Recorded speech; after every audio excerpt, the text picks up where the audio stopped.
ये है Gayatri media group और आप देख रहे हैं ताज न्यूज, आईना सच का।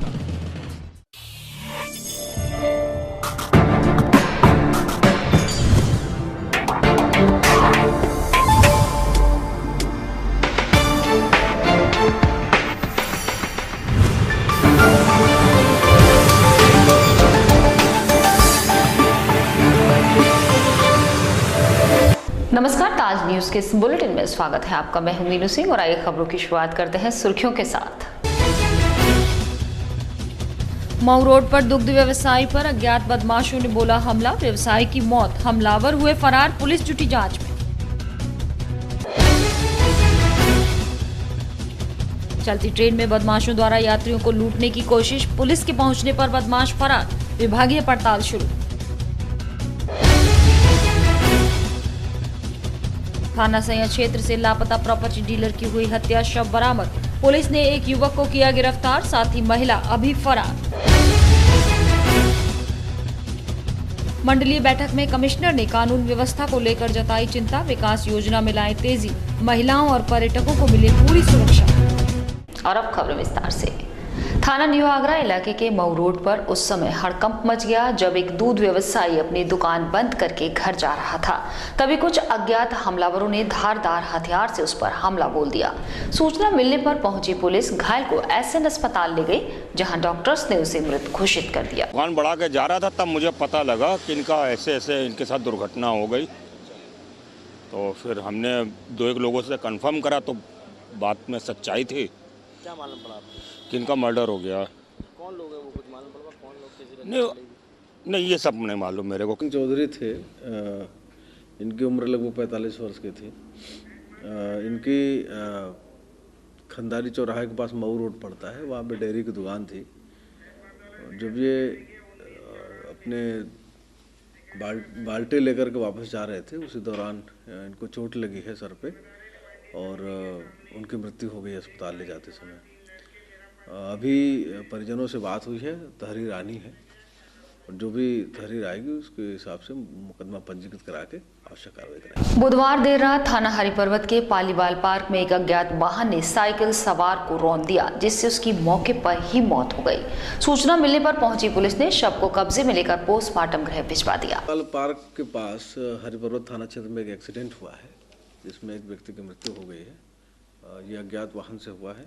इस संबंध में आवश्यक कार्रवाई कराई जा रही है। दिल्ली से हैदराबाद जाने वाली दक्षिणी एक्सप्रेस के कोच B2 में 3 बदमाशों ने फरा और बाद के बीच 2 यात्रियों से रुपए लूटने की कोशिश की। सूचना मिलने पर पहुंची पुलिस ने पूरी घटना की जांच शुरू कर दी है। एक्सप्रेस में अभी B1 में छिनैती की कुछ सूचनाएं मिली हुई है। कोच में ही B1 में कुछ लोगों ने एक महिला से 5000 रुपये आदि छीन लिए हैं।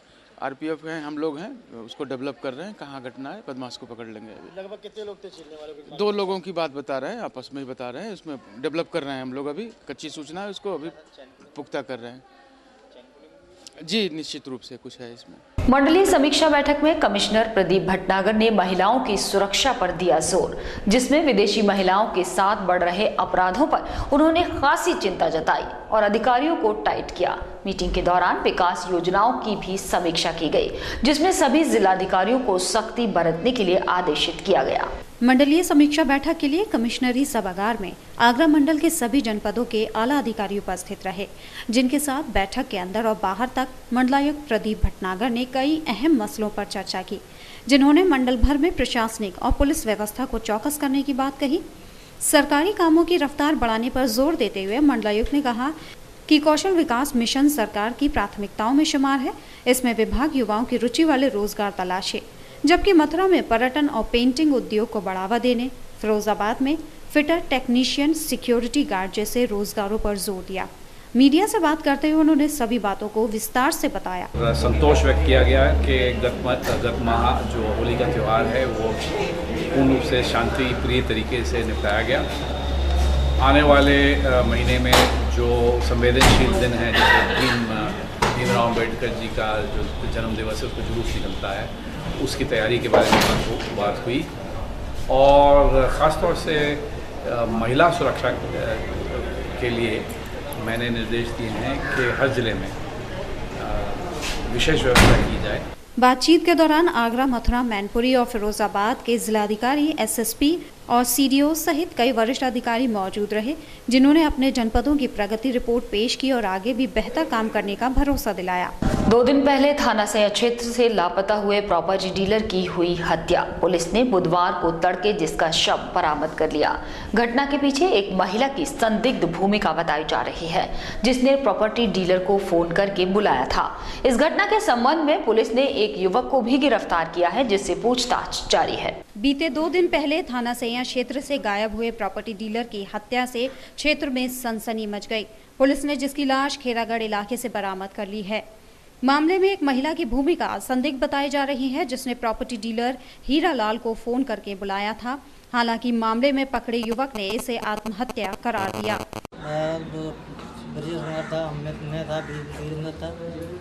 ब्रजेश कुमार ने सिम दी थी, उसे बात कराई थी सिम से। हमारी मैडम को बुलवाया था, उसे पकड़ के ले गए। उसको कमरे में बंद कर दिया, उसने फांसी लगा दी।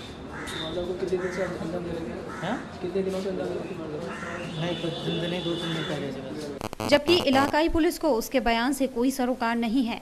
क्षेत्राधिकारी खेरागढ़ ने पूरी घटना के जल्द खुलासे की बात कही है। जी सर, कल जैसे प्रॉपर्टी डीलर हीरालाल जी का कल मर्डर हुआ है, तो बताया गया सर उसमें उनका मर्डर नहीं, वो उन्हें खुद फांसी लगा दिया। नहीं, ये बिल्कुल कहना गलत है कि उसने स्वयं फांसी लगाई है। इस घटना से क्षेत्र में खलबली मच गई है। वहीं क्षेत्रीय लोग जिसमें अवैध संबंधों के चलते हत्या की आशंका जता रहे हैं। नूरी दरवाजा क्षेत्र में कोयले से चल रही पेठा इकाइयों पर जिला प्रशासन ने शिकंजा कसते हुए 5 भट्टियों को सील कर दिया।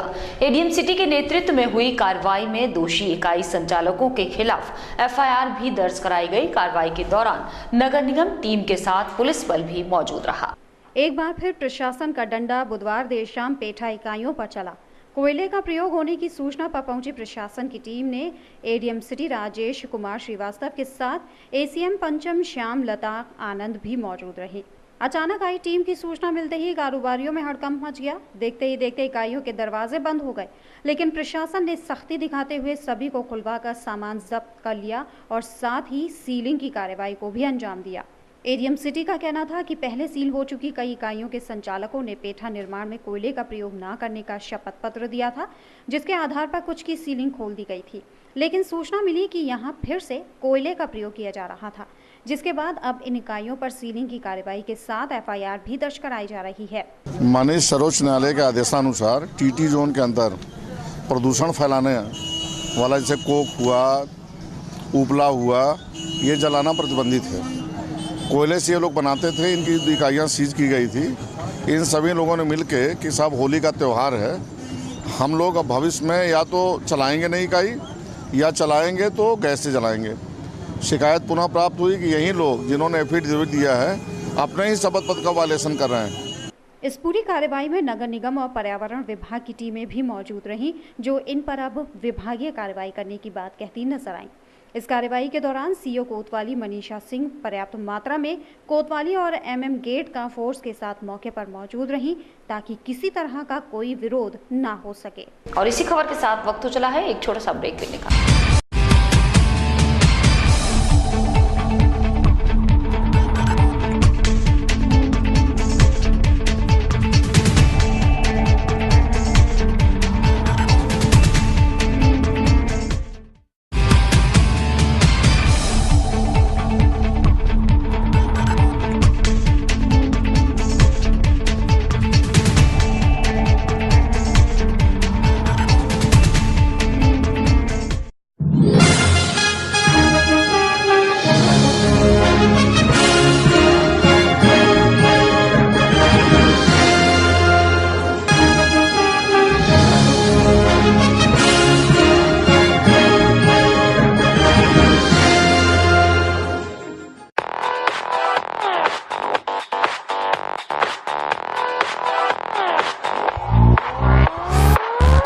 बालाजी ज्वेलर्स, गोल्ड, सिल्वर और डायमंड ज्वेलरी मिलने का विश्वसनीय स्थान। हमारे यहाँ आपको gold, hallmark certificate gold jewellery नए कलेक्शन के साथ उपलब्ध मिलेगी। संपर्क करें Shri Balaji jewellers, Fortune tower near Kargil petrol pump, Agra. Phone number 9719 333 563 और 9759 333 992।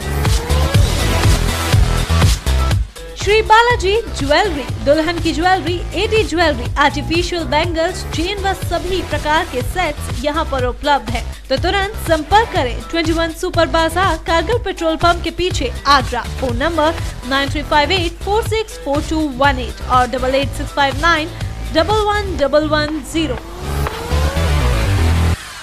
Give your child the best start in life with the International School Agra's unique blend of academics, experiential learning, life skills, spoken English and human values.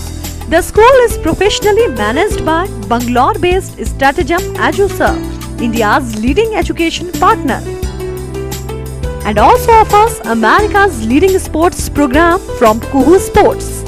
Admissions open from KGI to grade 6. Campus located at Fatehabad Road.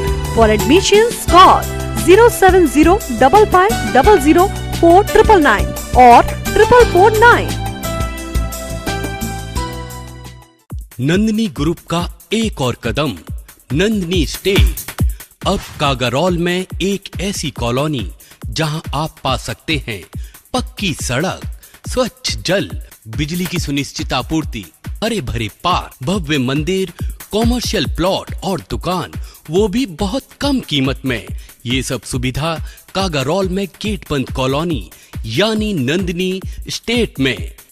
अब गांव को शहर बनाना है, हमारा सपना आपका घर हो अपना।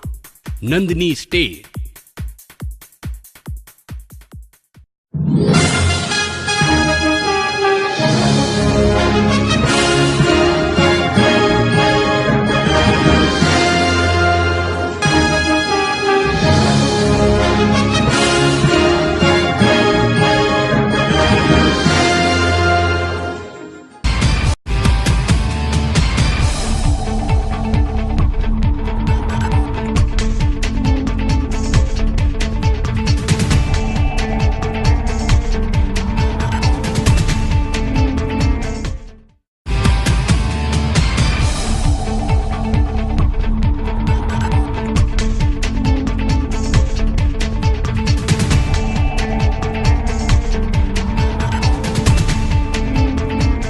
आगरा विकास प्राधिकरण में हुई संपत्तियों की नीलामी में लोगों की खास रुचि नजर नहीं आ रही, जिसके चलते कुल 2 दर्जन संपत्तियों में से महज एक की ही बोली लगाई जा सके।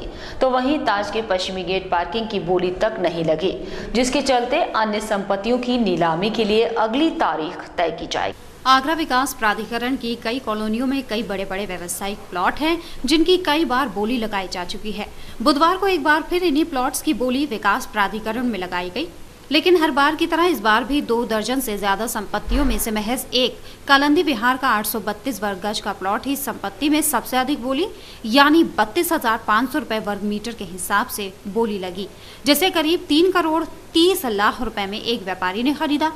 हालांकि संपत्तियों के साथ ताजमहल पश्चिमी गेट पार्किंग का भी ठेका उठाया जाना था, लेकिन घंटों इंतजार के बाद भी पार्किंग की बोली लगाने कोई नहीं आया। वैसे तो इस संबंध में आपको विस्तृत जानकारी हमारे प्रभारी संपत्ति दे पाएंगे, फिर भी जहाँ तक मेरी जानकारी में है कुल 13 परिसंपत्तियाँ आज नीलामी में लगी हुई थी और मेरी जानकारी के अनुसार मात्र एक परिसंपत्ति जो कालिंदी विहार में 100 फुटा रोड के किनारे स्थित है और जिसका रकबा लगभग 832 स्क्वायर मीटर था, उस पर 5 लोगों ने प्रतिभाग करने के लिए आवेदन किया।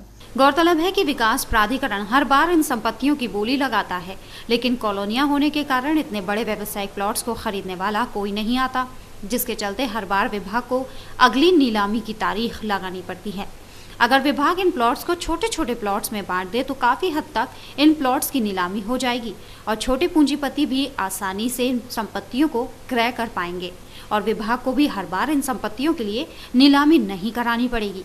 साथ ही विभाग को राजस्व की भी प्राप्ति होगी। बहरहाल ये व्यवस्था विभाग कब तक लागू कर पाता है, ये देखने वाली बात होगी। 2 दिन में पूरा कर लिया जाएगा ओलावृष्टि से बर्बाद हुई फसल के नुकसान का आकलन, जिसके बाद भुखमरी की कगार पर आ गए किसानों की क्षतिपूर्ति की जाएगी। किसान दिवस के मौके पर कृषि विभाग की ओर से किसानों को ये भरोसा दिलाया गया। जिला कृषि अधिकारी गणेश प्रसाद दुबे ने बताया कि सर्वे कराकर उसकी रिपोर्ट शासन को भेजी जाएगी। आगरा जनपद में पिछले 10 दिनों में हुई भीषण बारिश और बेमौसम की ओलावृष्टि ने किसानों की मेहनत पर पानी फेर दिया, जिन्होंने दिन रात एक कर अपने खेतों में फसल उगाई, पर कुदरत के क्रूर मजाक ने उनकी उम्मीद पर पानी फेर दिया। अनावश्यक पानी से जिनकी फसलें बर्बाद हो गई, खेतों में सरसों के दाने जहां कटने से पहले ही झड़ गए तो गेहूं की फसल गिर गई। मौसम की इस मार ने किसानों को बेहाल कर दिया है। तो बहुत नुकसान पड़ा था इसमें, तो सरसों तो आधी से ज़्यादा रह जाएगी खेत के अंदर। वो भी मिलेगी तो ये भी मुश्किल से मिल पाएगी, क्योंकि जितना जल्दी बड़े आराम से रोटी खाएँ तो होगी, नहीं तो सारी झड़ जाएगी इसी में। हाँ जी। और दूसरी फसलों पर क्या? दूसरी फसलों पर गेहूँ तो लेट ही गया है, वो तो जो पुराने हैं छोटे हैं वो जो बाद में वो भी भले हो सकें, बाकी जो तैयार फसल है वो तो लेट गई ज़मीन में। अपना भरण पोषण करते हैं किसान, क्या वो तो साहब इधर तो बहुत मजबूरी का काम है हम लोग अब तो इस टाइम तो। प्रशासनिक अधिकारियों ने बताया कि किसान दिवस के मौके पर अधिकांश शिकायतें यही आई, जिनके सर्वे की कार्रवाई 2 दिन में पूरी कर ली जाएगी। देखिए, आज किसान बैठक हर तीसरे बुधवार को शासन के निर्देश से हम लोग आयोजित करते हैं।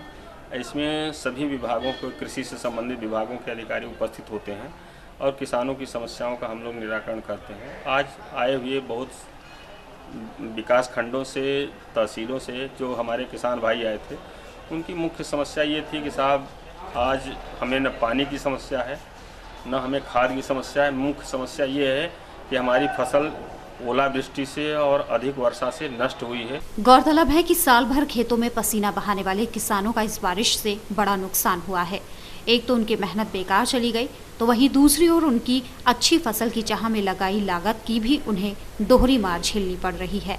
आरटीओ कार्यालय में सरकारी कर्मचारियों के निजी कर्मचारियों की संख्या लगातार बढ़ती जा रही है और बढ़ रहा है आम जनता की जेब पर डाका। विभाग के सरकारी बाबू अपनी कुर्सियों पर अवैध कमाई का ब्यौरा रखते हैं, वहीं निजी कर्मचारी न्यायिक और गैर न्यायिक कामों को करने का काम संभालते हैं। और ताज्जुब की बात तो यह है कि एक आरटीओ सिटी और 4 ARTO के कार्यालय में होते हुए भी ये कारोबार धड़ल्ले से जारी है। आगरा संभागीय परिवहन विभाग में सरकारी कर्मचारी खुद नौकरी बांट रहे हैं। आरटीओ कार्यालय के हर बाबू के पास 3 से 4 निजी कर्मचारी काम पर लगे हैं, जो कि किसी भी सरकारी कार्यालय में गैर कानूनी है। आपको बता दें, खुद केंद्र सरकार के परिवहन मंत्री ने माना है कि देश के प्रत्येक संभागीय परिवहन कार्यालय पर भ्रष्टाचार और दलाली का गोरख धंधा खुलेआम चलता है और इसकी जानकारी कार्यालय के उच्च अधिकारियों को भी है। इसी भ्रष्टाचार और दलाली के कारण जनता की लुटती गाड़ी कमाई को रोकने के लिए परिवहन मंत्री ने सभी आरटीओ कार्यालय को बंद करने का फैसला लिया था, जिसकी सूचना से इन कार्यालयों पर कुछ दिनों के लिए सुधार आया था, लेकिन अब हालात फिर पहले जैसे हो गए हैं। एक बार फिर आरटीओ कार्यालय के कर्मचारी आराम फरमाकर निजी कर्मचारियों को गैर कानूनी तरीके से काम पर रखकर जनता की गाड़ी कमाई को लूट रहे हैं। साथ ही जनता के बेहद जरूरी कागजातों के साथ भी लापरवाही भरा खिलवाड़ हो रहा है। वहाँ डॉक्टर भीमराव अंबेडकर विश्वविद्यालय प्रशासन, एक ओर परीक्षाएं चल रही हैं तो दूसरी ओर परीक्षा फॉर्म्स भरे जा रहे हैं। और तो और अभी तक सत्र 2013-14 की अंक तालिकाएं तक नहीं आई हैं। विश्वविद्यालय प्रशासन का ये कारनामा दुनिया भर में ताजमहल की तरह अजीबोगरीब है, लेकिन इसका असर तो केवल लाखों बेकसूर छात्रों पर ही पड़ता है। डॉक्टर भीमराव अंबेडकर विश्वविद्यालय प्रशासन अपने कारनामों की वजह से हमेशा सुर्खियों में रहता है। कई घोटालों की जांचों से जूझ रहे अधिकारी अभी भी सुधरने का नाम नहीं ले रहे। एक ओर विश्वविद्यालय प्रशासन ने मुख्य परीक्षाएं करानी शुरू कर दी हैं, तो दूसरी ओर अभी तक परीक्षा फॉर्म भरे जाने का सिलसिला भी जारी है। हैरत की बात तो यह है कि अभी तक बीते वर्ष की अंक तालिकाएं तक स्टूडेंट्स को नहीं मिली हैं। ऐसे में एक बार फिर से विश्वविद्यालय प्रशासन ने लाखों छात्र छात्राओं का भविष्य दांव पर लगा दिया है। सेंटर तो एक पहले आरबीएस को बनाया गया था, लेकिन आरबीएस में कोई सेंटर नहीं है। अब सौदान सिंह कर दिया गया आरबीएस को चेंज करके यहाँ पर, और केएमआई में फॉर्म जमा करा रहे हैं, प्राइवेट फॉर्म, लेकिन यहाँ भी कोई अच्छी व्यवस्था नहीं है। छात्र बहुत दूर दूर से आ रहे हैं, परेशान होते हैं, यहाँ घंटों लाइन में खड़े रहते हैं, फिर भी फॉर्म नहीं जमा हो पा रहे हैं उनके। मेरी बेटी का 2013 और 2014 तक का भी मार्कशीट नहीं पहुँची अभी। कितनी बार करीब यहाँ चक्कर लगा चुके हैं? सर मैं तो वैसे पहली बार आया हूँ। अधिकारी कोई मुलाकात हुई किसी अधिकारी? किसी से नहीं मुलाकात हुई। अभी समय कितना हो चुका है, लेकिन अधिकारी बैठे ही नहीं है अभी तक। व्यक्तिगत परीक्षा फॉर्म भरवाए जाने में भी विश्वविद्यालय प्रशासन ने अपनी खूब किरकिरी कराई है। काफी हो हल्ले के बाद विश्वविद्यालय के केएमआई स्टूडेंट में प्राइवेट फॉर्म जमा कराए जा रहे हैं। यहाँ पर फॉर्म जमा करने के लिए क्या व्यवस्थाएं हैं, आप खुद ही देख लीजिए। गंदगी के ढेरों के बीच बने काउंटर पर अभ्यर्थी परीक्षा फॉर्म जमा करने को मजबूर हैं। सुबह से शाम तक हर रोज सैकड़ों छात्र छात्राएं विश्वविद्यालय के चक्कर काटने को मजबूर हैं, पर इनकी यहाँ सुनने वाला कोई नहीं है। 17 मार्च से शुरू हुई अध्यापक भर्ती काउंसलिंग के लिए जिला शिक्षा एवं प्रशिक्षण संस्थान ने सभी तैयारियां पूरी कर ली। शासन के निर्देश पर 5वीं बार शुरू हुई काउंसलिंग आगामी 23 मार्च तक चलेगी। इस बार सभी वर्ग के अभ्यर्थियों को काउंसलिंग के लिए आमंत्रित किया गया है। जिला शिक्षा एवं प्रशिक्षण संस्थान में काउंसलिंग के लिए सभी तैयारियां पूरी कर ली गई हैं। 17 मार्च से शुरू हुई काउंसलिंग आगामी 23 मार्च तक चलेगी। शासन के विशेष निर्देश पर 5वीं बार काउंसलिंग कराई जा रही है। इस बार काउंसलिंग के लिए सभी वर्ग के वंचित अभ्यर्थियों को बुलाया गया है। शासन के निर्देश के काउंसलिंग को आने वाले सभी अभ्यर्थियों के मूल प्रमाण पत्रों का बारीकी से मिलान किया जाएगा। बुधवार को डाइट परिसर में दिन भर अभ्यर्थियों का तांता लगा रहा। वहीं काउंसलिंग के लिए आए अभ्यर्थी सभी कागजात तैयार कर फाइल बनाते नजर आए। स्वाइन फ्लू के बाद बर्ड फ्लू अब उत्तर प्रदेश में अपने पैर पसार रहा है। बैक्टीरिया जनित रोग ने फिलहाल ताजनगरी को बख्शा है। रोग की गंभीरता को देखते हुए सिंध मेडिकल कॉलेज प्रशासन ने सभी तैयारियां पूरी कर ली हैं। स्वाइन फ्लू का कहर अभी ठीक से थमा ही नहीं था कि एक और बीमारी बर्ड फ्लू ने पैर पसारने शुरू कर दिए हैं। यूपी के कई जिलों में बर्ड फ्लू अब तक दस्तक दे चुका है। फिलहाल ताजनगरी इस घातक बीमारी के प्रकोप से बची हुई है। रोग की गंभीरता को देखते हुए सरोजनी नायडू मेडिकल कॉलेज प्रशासन ने सतर्कता बरतनी शुरू कर दी है। मेडिकल कॉलेज के सीनियर डॉक्टर हिमांशु यादव के मुताबिक फिलहाल अभी तक ऐसा कोई केस हॉस्पिटल में नहीं आया है। फिर भी एहतियात के तौर पर मेडिकल कॉलेज प्रशासन बेहद सतर्कता बरत रहा है। देखो, जैसे स्वाइन फ्लू है वैसे ही ये भी जो है बर्ड फ्लू वैसे ही डिजीज है, ये बर्ड से फैलता है। तो इसमें जो भी है स्वाइन फ्लू के जो इंतजाम थे उससे भी अच्छे बर्ड फ्लू के इंतजाम है, लेकिन अभी तक ऐसा कोई केसेस रिपोर्टेड अभी तक नहीं है। मुर्गी जैसे पक्षियों से फैलने वाली बर्ड फ्लू वायरस जनित रोग है। आज से सदियों वर्ष पहले ये रोग भारत में अपना कहर बरपा चुका है। बीते दिनों स्वास्थ्य मंत्रालय ने इस रोग से निपटने के लिए सभी मेडिकल कॉलेजेस को गाइडलाइन जारी की थी। स्वाइन फ्लू की तरह ही घातक ये रोग मुर्गियों की मीट से भी फैलता है। ताजनगरी में स्वाइन फ्लू ने अपना खास असर दिखाया है। वहीं देशी विदेशी पर्यटकों के आने की वजह से ताजनगरी को इस रोग के लिए भी संदिग्ध माना जा रहा है। कहा जाता है कि हिंदुस्तान में हर गलती को छुपाने के लिए बहानेबाजी होती है, तो फिर ये कारनामा ताजमहल की सुरक्षा में हुई चूक पर भी सटीक बैठता है। मंगलवार को ताज के ऊपर नो फ्लाइंग जोन में ग्लाइडर की उड़ान की जांच अधिकारियों ने बहानेबाजी कर खत्म कर दी।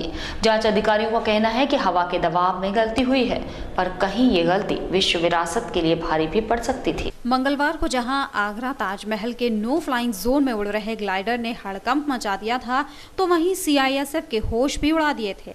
जिसके बाद CISF ने जांच के बाद उस ग्लाइडर चालक के बारे में छानबीन कर थाना ताजगंज में उसके खिलाफ तहरीर भी दी थी। जांच के बाद ये पता लगा है कि ताजमहल के नो फ्लाइंग जोन में ग्लाइडर उड़ाने वाला शख्स पैरा सेना आगरा का एक हवलदार था, जिसका नाम दीनदयाल यादव था। कार्रवाई के दौरान ये पता चला है कि दीनदयाल का ग्लाइडर हवा के दबाव के कारण ताजमहल के नो फ्लाइंग जोन में आ गया था। ऐसा आगरा पैरा सेना के अधिकारियों का कहना था। वहीं सोचने वाली बात यह है कि यदि ये ग्लाइडर केवल हवा के दबाव के कारण ताजमहल के नो फ्लाइंग जोन में आ गया था, तो इस ग्लाइडर ने करीब ताजमहल के 4 से 5 चक्कर कैसे लगाए। देखने पर तो ये मालूम हो रहा था कि चालक जैसा चाहता है ग्लाइडर वहीं जाता है। दूसरी बात ये कि CISF के सुरक्षा कर्मियों ने इस ग्लाइडर को देखने के बाद कोई कार्रवाई क्यों नहीं की, क्योंकि इस तरह तो कोई भी असामाजिक तत्व आने वाले समय में ताजमहल पर हमला भी कर सकता है, क्योंकि ताजमहल को लेकर कई बार आतंकी हमले की आशंका भी जताई गई है। वहीं CISF के इस ढीले रवैये से क्षेत्रीय लोग खासे दहशत में हैं, क्योंकि इस तरह तो कोई भी कभी भी ताजमहल पर हवाई हमला भी कर सकता है। ये घटना प्रथम बार नहीं है, ऐसी घटनाएं हमेशा होती रही हैं और इस घटना के पीछे मैं मानता हूँ ताज सुरक्षा की कमी। ताज में लगी CISF या ताज सुरक्षा में लगी पुलिस, इनमें से दोनों से कोई भी सही मायने में कार्रवाई नहीं करता। लेश मात्र एक तहरीर दे दी जाती है थाना ताजगंज को। थाना ताजगंज उस तहरीर को लेकर के उस पर जांच के नाम पर थोड़ी सी पूछताछ करके और उसे ख़त्म कर देता है। अब देखने वाली बात यह है कि CISF के अधिकारी इस मामले में क्या कार्रवाई करते हैं, क्योंकि ताजमहल में ये पहला मामला नहीं है कि नो फ्लाइंग जोन में किसी ने उड़ान भरी हो। पहले भी कई बार ऐसे मामले सामने आते रहे हैं और CISF हर बार की तरह केवल जांच के नाम पर इन मामलों को ठंडे बस्ते में डालता आया है। कहीं ऐसा ना हो कि सीआईएसएफ के इस ठंडे बस्ते में किसी आतंकी हमले की गर्मी आ जाए। और इसी के साथ फिलहाल बुलेटिन में सिर्फ इतना ही। अगले बुलेटिन में नई खबरों के साथ आपसे फिर होगी मुलाकात। जुड़े रहिए ताज न्यूज के साथ। नमस्कार।